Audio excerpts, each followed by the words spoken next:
Chapter 45. Elaine's whole body was in pain. She'd been riding as hard as she could bear for 6 days, and she still hadn't made it to Taurus Bend. Her knees hurt, her back hurt, her thighs were in agony, and she still wasn't gaining any time on Uli and Uli's kidnapper. She knew that because she asked everyone she passed on the road if they'd seen a woman and child riding hard to the north. Most of them hadn't, but those who had remembered. If anything, Elaine had fallen farther behind. And it was all up to Elaine now. The guards of the city watch had passed her yesterday, going back to Carnarvon. They'd assured her that a woman, especially a woman encumbered with a child, couldn't have ridden faster than they had. They had given up and gone home. One look at their faces, and she knew she would have no luck convincing them otherwise. They were tired and probably under orders not to cross the Lanat, who sometimes wandered this far east. Elaine let them go. What mattered more than the city watch was Kyler. He'd come this way too. At some point he'd pass the kidnapper and Uli, because he hadn't been looking for them. But she was almost at Taurus Bend.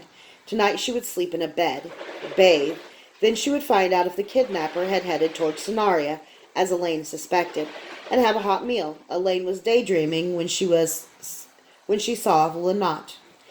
They straddled the road in the middle of some of the largest wheat fields south of Taurus Bend. If Elaine had wanted to go around them, she'd have had to go miles to the east and risk crossing into Ezra's Wood, which was supposed to be haunted. As it was too late. They'd already seen her, and the knights had horses saddled and ready to give chase. Elaine approached them directly, suddenly acutely aware of being a woman traveling alone. There were 6 men, all armed, and as she neared, all of them stood to intercept her. Over chain halberds, they wore black tabards emblazoned with a golden sun, the pure light of reason beating back the darkness of superstition. She'd never come across the Lanat, but she knew Kyler didn't think much of them. They professed not to believe in magic, but hated it at the same time. Kyler said they were nothing more than bullies. If they really hated Caledonians, he'd said, they would have come to Cenaria's aid when the God King invaded. Instead, they'd hovered like vultures, picking up recruits among the fleeing Cenarians and scavenging off Cenarian lands. One of the standing knights stepped forward. He held his 12-foot ash lance carefully. It looked too long to use on foot, but Elaine knew that once mounted, all of the knight's awkwardness would vanish. "Halt, in the name of the bringers of the freedom of the lights," he said. Elaine guessed he couldn't be more than 16. As Elaine stopped, he stepped forward and grabbed the reins. She wasn't sure what they were so nervous about, and then she realized what should have been immediately obvious. When they saw a woman traveling alone, they saw vulnerability. No normal woman would travel alone. Therefore, she must not be a normal woman. She must be a witch. Elaine's stomach tightened. "Thank goodness," Elaine said, sighing as if with relief. She almost said thank the God, but she didn't think the Lanat believed in gods either. "Can you help me?" "What is it? What are you doing alone on these roads?" one of the older ones asked.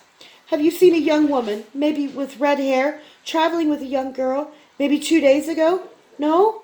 Elaine slumped, and the sudden pain look on her face was real. Even slumping hurt after how much she'd ridden. "I guess she would certainly have avoided you given what she is. You're certain you didn't see anyone maybe trying to avoid you by traveling farther east?" "What are you talking about, young lady? What's happened?" "How can we help?" the knight asked. From the change in his voice, Elaine knew he no longer saw her as a threat. Acting weak and vulnerable had done the trick. "I've come from Carnarvon," Elaine said. "We were originally from Sonaria, but we left as soon as those awful men and their witches invaded. We were making a new life, Uli and me. Uli's the little girl, my ward. Her parents were killed by the witches. We thought we were safe in Carnarvon, but she was kidnapped, sirs. I just had to follow her. The city watch came away, but then they turned back. I'm afraid I'll never catch up." "It's just like those damn sisters kidnapping a child," the youngest knight said. "That letter said," the older knight barked, "Marcus!" The men were all looking at each other, and Elaine knew that her near truths had not only worked, but that they knew something more. The knights withdrew, leaving the young Marcus standing and looking at her scars awkwardly. Then he realized he was staring and coughed into his hand. The older knight returned. After a few minutes, the eldest spoke again. Usually, we'd like to take you to the Underlord to tell him all this yourself, but I can see that time is crucial. In fact, we'd love to go with you to help, but our orders are to stay south of Taurus Bend. Politics.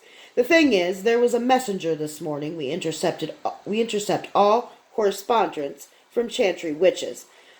Well, here, we've already made a copy. He handed her a letter.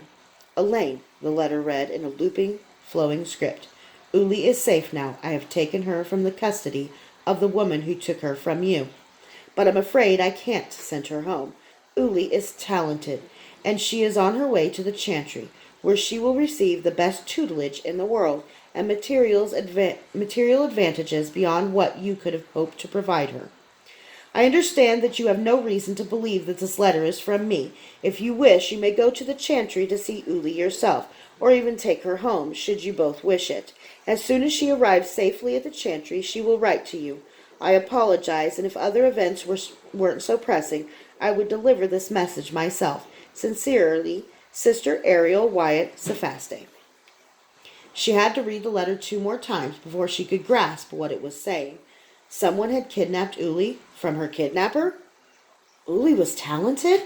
In the end, the letter changed nothing. Elaine still had to go to Taurus Bend and find out what the villagers knew. If what it said was true, she would have to go north and on to the Chantry. If not, she'd have to head west to Scenaria. Still, the kidnapper wouldn't have known that Elaine was following her. It wasn't like she'd been closing in on them.